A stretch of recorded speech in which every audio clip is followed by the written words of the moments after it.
Published 1449, the 30th of April 2018. Updated 1936, the 30th of April 2018. East Anglian air ambulnace attends the scene of the crash in the village of Topcroft in Norfolk in 2016. Picture, Rob Colman, Archant. Copyright Rob Colman 2016. No syndication. A woman broke down in tears as she described the moment a vintage plane came crashing down towards her near Bungay. Cheryl Griffiths said the wreckage of the P-51 D Mustang stopped just 50 feet in front of her after hitting a tree at Hardwick Airfield on October 2, 2016. Benjamin Marshall, 84, of Willoughby Waterless, Leicestershire, who was a passenger in the two-seater aircraft, died in the crash. The Mustang's pilot and owner, Maurice Hammond, suffered a broken neck, ribs and shoulder, but survived. Mr. Marshall's inquest in Norwich heard this morning how the retired farmer had met the pilot at Topcroft Farm Airstrip for a birthday flight experience. But as the plane came into land, witnesses described seeing it being blown over to the left of the airstrip. Ms. Griffiths, who was walking her dogs on a track leading to airfield at the time, said she heard the Mustang's engine really roar. She said, "I thought, wow, I am in the right place to see the whole takeoff. The engine was roaring, but I surprised it was not climbing.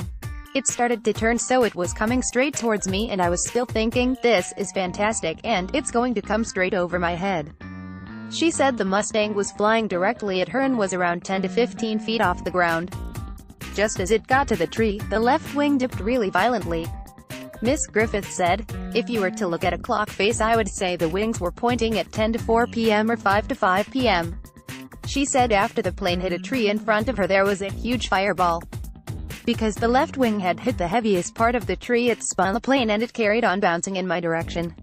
She said people ran over to the crash site and she was asked to grab cutting utensils to help those inside the aircraft. Mr. Marshall's son, Robert, caught the moment of the landing on cam recorder. He said his father had an interest in military aircraft, and that the flight experience was purchased for his 85th birthday. The flight was initially due to take place on October 1, but bad weather meant it was postponed until the following day.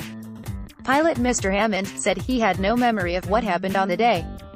In a written statement he said he spent 5 weeks and 2 days in hospital with a broken neck, ribs and shoulder, as well burns. "I have no idea what went wrong on the day because I have no memory," Mr. Hammond said, but he added he probably would have done everything possible to avoid crashing.